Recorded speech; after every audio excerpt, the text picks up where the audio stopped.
Hi hello ನಮಸ್ಕಾರ ಎಲ್ಲ ಚಾಲಕ ಮಿತ್ರರಿಗೆ. ಇವತ್ತಿನ ಒಂದು ಕಾರ್ಯಕ್ರಮದ ವಿಚಾರ ಬಂದು LPG.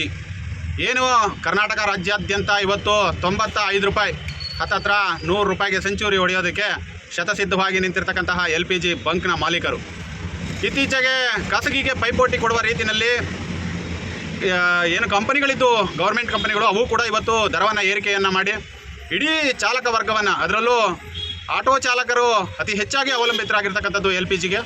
ಈ ಒಂದು ವಿಚಾರವಾಗಿ ಅತಿ ಹೆಚ್ಚು ಹೊಡೆತವನ್ನು ತಿಂತಾ ಇರೋದು ಕೂಡ ಇವತ್ತು ಆಟೋ ಚಾಲಕರುಗಳೇ. ಈ ಒಂದು ವಿಚಾರವಾಗಿ ಇವತ್ತು ನಮ್ಮ ನಾಗರಾಜಣ್ಣವರು ನಮ್ಮ ಜೊತೆಯಲ್ಲಿದ್ದಾರೆ. ಈ ಒಂದು ಕಾರ್ಯಕ್ರಮದಲ್ಲಿ ಅವರು ಕೂಡ ಭಾಗವಹಿಸಿಕೊಂಡು ನಮ್ಮೊಂದಿಗೆ ಕೆಲವು ವಿಚಾರಗಳನ್ನು ಹಂಚಿಕೆ ಮಾಡ್ಕೊಳ್ತಾರೆ. ತಮಗೆ ಕಾರ್ಯಕ್ರಮಕ್ಕೆ ಸ್ವಾಗತ ಸರ್. ನಮಸ್ಕಾರ ಸರ್.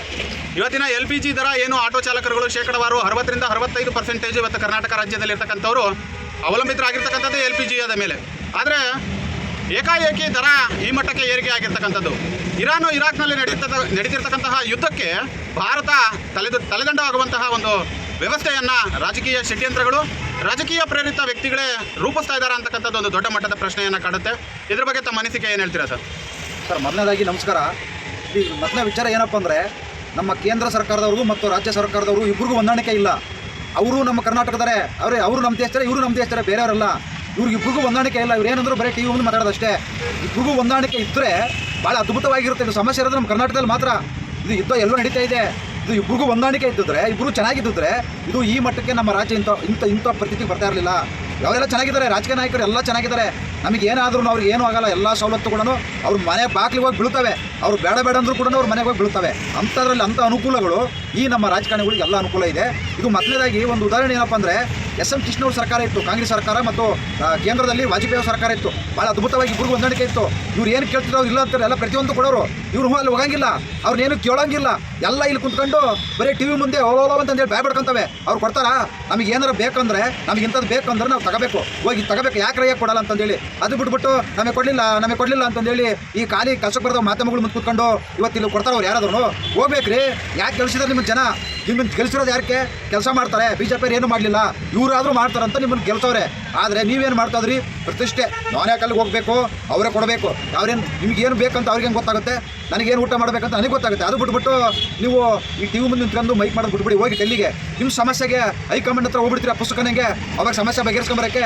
ಇದಕ್ಕೂ ನಮ್ಮ ರಾಜ್ಯಕ್ಕೆ ಗ್ಯಾಸ್ ಬೇಕು, ನಮ್ಮ ರಾಜ್ಯಕ್ಕೆ ಪೆಟ್ರೋಲ್ ಬೇಕು, ಇನ್ನೂ ಬೇಕಾದಷ್ಟು ಸಮಸ್ಯೆಗಳಿವೆ. ಕೊಡಿ, ನಮಗೆ ಬೇಕಾಗಿರೋಂಥದ್ದು ಅಲ್ಲಿ ಹೋಗಿ ಕೇಳಿ. ಆಫೀಸ್ ಅಂತ ಇದೆ. ಪ್ರಧಾನಮಂತ್ರಿಗಳನ್ನ ಭೇಟಿ ಮಾಡಿ, ಗೃಹ ಮಂತ್ರಿಗಳನ್ನ ಭೇಟಿ ಮಾಡಿ, ಎಲ್ಲ ಮಂತ್ರಿಗಳಿದ್ರೆ ಸಿಗ್ತಾರೆ. ಅವ್ರೇನಾರು ಇರಕ್ಕೆ ಅವ್ರು ಇತ್ತಾಡಕ್ಕೆ ಹೋಗೋರ? ಅವ್ರು ಇತ್ತಾಡಕ್ಕೆ ಹೋಗಿಲ್ಲ, ಇಲ್ಲೇ ಇದ್ದಾರೆ ದೇಶದಲ್ಲಿ.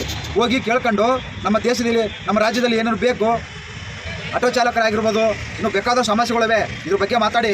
ಹೋಗಿ ನೀವು ಖಾಲಿ TV ಮುಂದೆ ಕುತ್ಕೊಂಡು ಮಾತಾಡಬೇಡಿ ಅಂತಂದೇಳಿ ನಮ್ಮ ಕರ್ನಾಟಕದ ರಾಜಕಾರಣಿಗಳು ಕೇಳ್ಕೊಂತಿದ್ದೀನಿ. ಕೆಲಸಕ್ಕೆ ಬರ್ದವ್ರು ಏನು ಮಾತಾಡಕ್ಕೆ ಹೋಗಬೇಡಿ. ನಮಗೆ ಬೇಕಂದ್ರೆ ನಾವು ಹೋಗಿ ಕೇಳಬೇಕು. ಅವ್ರು ಕೊಡಲ್ಲ. ಯಾಕಂದರೆ SM ಕೃಷ್ಣ ಅವ್ರು ಹಿಂಗೇನೆ ವಾಜಪೇಯಿ ಅವ್ರ ಹತ್ರ ಎಲ್ಲ ಕೇಳೋರು. ಯಾವುದು ಇಲ್ಲ ಅಂತ ಒಂದೇ ಒಂದು ಇಲ್ಲ ಅಂತ ಹೇಳಿಲ್ಲ ವಾಜಪೇಯಿ ಅವರು. ಅಷ್ಟು ಅದ್ಭುತವಾಗಿ ಎರಡೂ ಸರ್ಕಾರ ಭಾಳ ಹೊಂದಾಣಿಕೆ ಇದ್ದು. ಆದರೆ ಇವ್ರುಗಳು ಕಾಂಗ್ರೆಸ್ನವರು BJP ಅವರು ಅಂತ ಹೇಳ್ಬಿಟ್ಟು ಕಿತ್ತಾಡ್ಕೊಂಡು ಹೋಗೋ ಅಂತಂದೇಳಿ TV ಮುಂದೆ ಮಾತ್ರ. ಈಗ ಹಂಗಾದ್ರೆ LPGಗೆ ಇಷ್ಟು ದೊಡ್ಡ ಕೊರತೆ ಆಗೋದಕ್ಕೆ ನೇರವಾಗಿ ರಾಜ್ಯ ಸರ್ಕಾರವೇ ಹೊಣೆಗಾರಿಕೆ ಅಂತ ಹೇಳ್ತೀರಾ? ಇಲ್ಲಿ ನಮ್ಮ ರಾಜಕಾರಣಿಗಳು, ಸರ್ಕಾರಕ್ಕಿಂತ ರಾಜಕಾರಣಿಗಳು, ಇವರು ಪ್ರತಿಷ್ಠೆ. ನಾವ್ಯಾಕೆ ಅವ್ರನ್ನ ಕೇಳಬೇಕು? ಯಾಕೆ ಇವ್ರಿಗೆಲ್ಲ ಅನುಕೂಲ ಇದೆಯಲ್ವಾ? ಇಲ್ಲಿ ಯಾರು ಸಾಯ್ತಾ ಇರೋದು? ನಾವು ಬಡವರು, ಕೂಲಿ ಕಾರ್ಮಿಕರು, ಆಟೋ ಚಾಲಕರು, ಇನ್ನು ಕೆಲವರು ಕ್ಯಾಬ್ ಚಾಲಕರು. ನಾವಲ್ವಾ ಹೊಟ್ಟೆಪಾಡಿಗೆ ಸಾಯ್ತಾ ಇರೋದು? ಅವ್ರು ಅಲ್ವಲ್ಲ. ಅವ್ರಿಗೆ ಕೋಟಿ ಇದೆ. ಗ್ಯಾಸ್ ತರ ಅಂತ ಫೋನ್ ಮಾಡಿದ್ರೆ ಗ್ಯಾಸು ಒಂದು ಕೇಳಿದ್ರೆ 2 ಮನೆ ಮುಂದೆ ತಂದಾಕ್ತಾರೆ. ನಮಗೆ ಬರುತ್ತಾ? ಇನ್ನೂ ಒಂದು ವಾರ ಬರಲ್ಲ ಅಂತ ಈ ರೀತಿ ನಮಗೆ ಹೇಳ್ತಾರೆ. ಅವ್ರಿಗೆ ಹೇಳಲ್ಲ ಹಂಗಂತ. ಅವ್ರು ಚೆನ್ನಾಗಿದ್ದಾರೆ. ಅದರಿಂದ ಗ್ಯಾಸ್ ರೇಟ್ ಜಾಸ್ತಿ ಆಗೋಕ್ಕೆ, ಪೆಟ್ರೋಲ್ ಜಾಸ್ತಿ ಆಗೋಕ್ಕೆ ಇವರೇ ಹೊಂದಾಣಿಕೆಗಳು. ಆಮೇಲೆ ಇಲ್ಲಿ ಗ್ಯಾಸ್ ರೇಟ್ಗಳು ಒಂದೊಂದು ಏರಿಯಾದಲ್ಲಿ ಒಂದೊಂದು ರೇಟು. ಉತ್ತರಳ್ಳಿಲಿ 95 ಇದ್ದರೆ ಈ ಕಡೆ ಇಲ್ಲಿ ಯಶವಂತಪುರಕ್ಕೆ ಬಂದರೆ 100 ರೂಪಾಯಿ ಇರ್ತೈತಿ. ಇನ್ನೊಂದು ಸ್ವಲ್ಪ ನೆಲಮಂಗಲಕ್ಕೆ ಹೋದರೆ 105 ರೂಪಾಯಿ ಇರ್ತೈತಿ. ಇವ್ರು ಇಷ್ಟ ಬಂದಂಗೆ ಗ್ಯಾಸ್ಗಳು ಮಾರ್ಕೊಂತ ಇದ್ದಾರೆ. ಇದನ್ನು ಕೇಳೋರು ಯಾರಿಲ್ಲ. ಅಂದರೆ ಯಾವ ರೀತಿ ಇವರು ಬರೀ ದುಡ್ಡು ಮಾತ್ರ ಮಾಡ್ಕೊಂತಿದ್ದಾರೆ ಹೊರತು ಜನಗಳ ಸಮಸ್ಯೆಗಳನ್ನು ಬಗೆಹರಿಸೋಂಥ ಕರ್ನಾಟಕದಲ್ಲಿ ಯಾವುದೇ ಪಕ್ಷದಲ್ಲಿ ಒಬ್ಬರು ನಾಯಕರಿಲ್ಲ.